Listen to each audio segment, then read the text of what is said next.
Goodnight Moon is life-sized in Trinidad. Yeah, so right now Julie joins us with the details behind the Goodnight Moon exhibition. We've all read this, right? And of course, in the conversation, the artist who started this hopes it leads to. Julie, good morning. Good morning. You know, we've been reading Goodnight Moon for 75 years, so that's a lot of generations that have read that book, and the artist is hoping to start a conversation about age. Above a fire built in stitches, a portrait of the cow jumping over the moon in the same medium is displayed. Third graders sit between the book Goodnight Moon and a life-sized replica of pages 9 and 10. There's some more blue.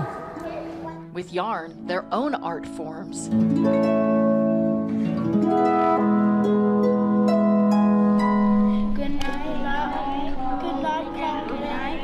Together, they read the words page by page.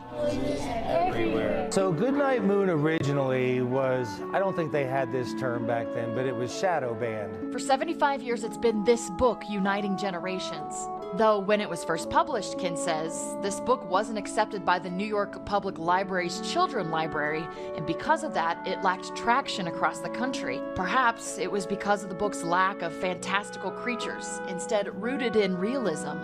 So Goodnight Moon sort of languished for 20 years or so until I think the death of the woman from New York Public Library, and then the story just spread like wildfire. Now this on display at the Commons at Space to Create in Trinidad. Emilie Odeile is the fiber artist. Her work on a commercial a decade ago birthed this idea. Now it's brought to life with 152 miles of yarn and just shy of 6 million stitches. Goodnight Moon is one of my personal favorites from childhood.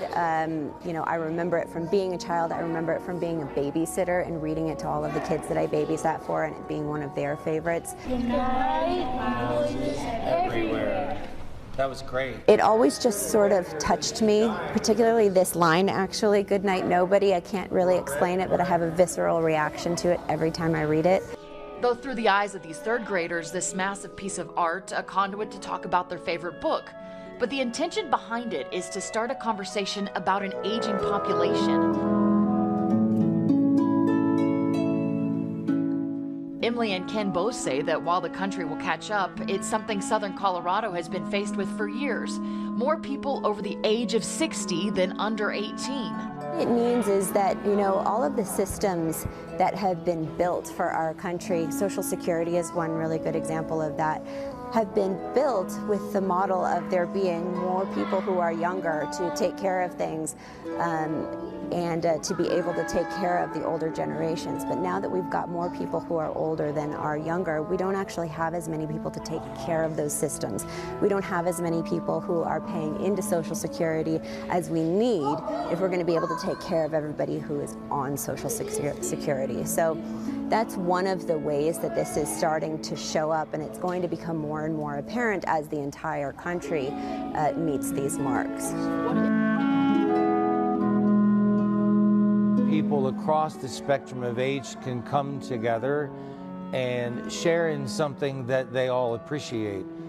You imagine 75 years this story's been around, how many grandparents have read to parents, parents have read to children.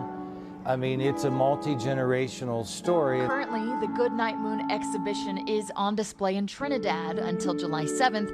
It'll be moved around the state for others to view.